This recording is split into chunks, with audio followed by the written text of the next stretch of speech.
एखाद्या माणसाशी आपला अर्थार्थी काहीही संबंध नसतो, तरीही त्या माणसाबद्दल आपल्याला एक आपलेपणा वाटायला लागतो. त्याची प्रामाणिकपणा, त्याची काम करण्याची पद्धत, त्याचा निर्भय स्वभाव, त्याचा खरेपणा, या सगळ्या गोष्टींमुळे ती व्यक्ती आपला रोल मॉडेल बनते, हिरो बनते.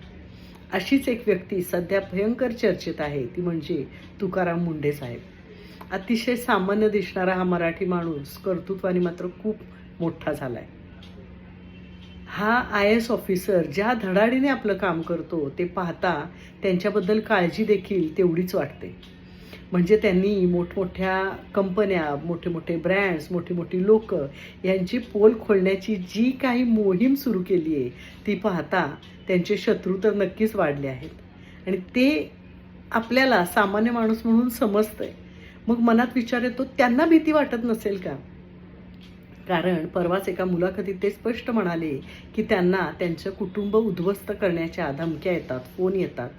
हे ऐकल्यावर आपल्या काळजात देखील सर्र होतं.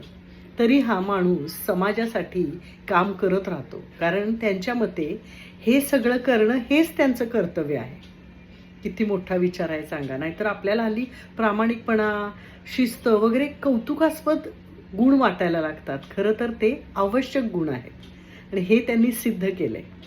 पण तरीही आपले शत्रू वाढवण्याची जी काही मोहीम त्यांनी सुरू केली आहे, ती पाहून प्रत्येक सामान्य माणूस, मला तर वाटतं, रोज त्यांच्या रक्षणासाठी परमेश्वराला प्रार्थना करतच असेल.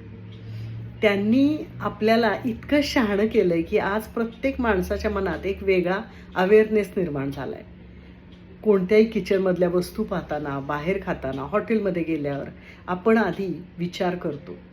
हा विचार जो प्रत्येकाच्या मनात रुजलाय ना, हीच खरं तर मुंडे साहेबांच्या कार्याची पावती. या माणसाचं परमेश्वर रक्षण करो आणि अशा अनेक गोष्टी त्यांनी अजून उघडकीस आणून देशाचं भलं करो, हीच देवाकडे प्रार्थना.